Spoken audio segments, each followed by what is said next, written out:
l'irrespect des principes démocratiques, la politisation à outrance de l'administration publique, la gabegie financière, la pauvreté et la corruption endémique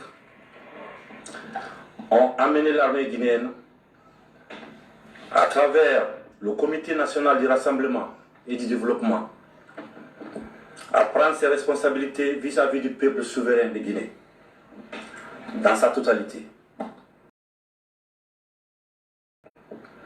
Nous avons décidé à partir de l'instant de dissoudre la Constitution, car nous allons réécrire une Constitution ensemble, cette fois-ci, toute la Guinée.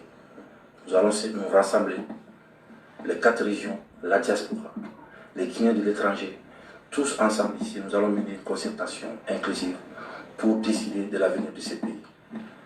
La personnalisation de la politique, de la vie politique est terminée. Nous n'allons plus confier la politique à un homme, nous allons confier au peuple. Nous venons uniquement pour ça, qui est le devoir d'un soldat, de sauver le pays. La seule chose qui nous anime, c'est ça. Nous allons mettre en place un système qui n'existe pas. Et ce système, il faut qu'on le fasse tous ensemble. Il y a eu beaucoup de morts pour rien, beaucoup de blessés, beaucoup de larmes. Alors qu'on aime tous la Guinée. Donc, je pense qu'il est temps pour nous de se comprendre, de se donner la main, de s'asseoir, d'écrire une constitution qui est adaptée à nos réalités, capable de régler nos problèmes. Parce que si vous voyez l'état de nos routes, si vous voyez l'état de nos hôpitaux, vous vous rendez compte qu'après 62 ans, qu'il est temps pour nous de se réveiller. Il faut qu'on se réveille et qu'on se donne la main et qu'on apprenne à s'aimer encore comme on avait l'habitude depuis. Donc pour ce faire, nous avons dissous la Constitution, nous allons dissoudre les institutions, le gouvernement est dissous, la fermeture des frontières terrestres pendant une semaine encore. Et nous allons voir après les frontières aériennes, comment faire.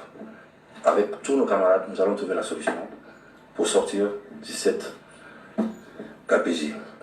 Donc nous appelons nos frères d'armes des unités de toute la République de se mettre du côté du peuple, cette fois-ci, pour une bonne fois, d'aider le peuple guinéen à sortir de ça, parce qu'on a besoin de sortir de cette ornière. Nous invitons également chacun en ce qui le concerne de rester dans ces casernes et de continuer les activités régaliennes. C'est quoi? C'est protéger la population, nos frontières. C'est le combat qu'on doit mettre, qu'on doit continuer. Les plus d'informations sera donnée, mais sachez encore que nous allons engager une concertation nationale pour ouvrir une transition inclusive et apaisée. Plus personne ne doit mourir pour rien.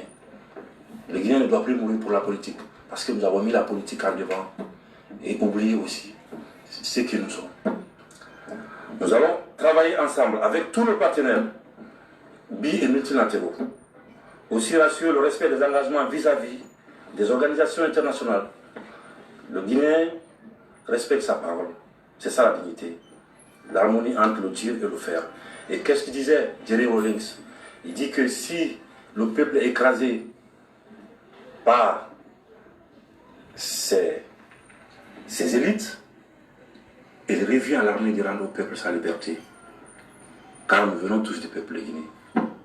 Je vous remercie, peuple vaillant de Guinée. Je sais qu'on est capable de prendre notre destin en main. Et nos anciens qui sont morts, ils pourront être fiers de nous. J'espère que cette fois-ci, nous allons arrêter de se battre pour rien. Car la Guinée, elle est belle. Nous n'avons plus besoin de violer la Guinée. On a juste besoin de la faire l'amour. Tout simplement. Je vous remercie.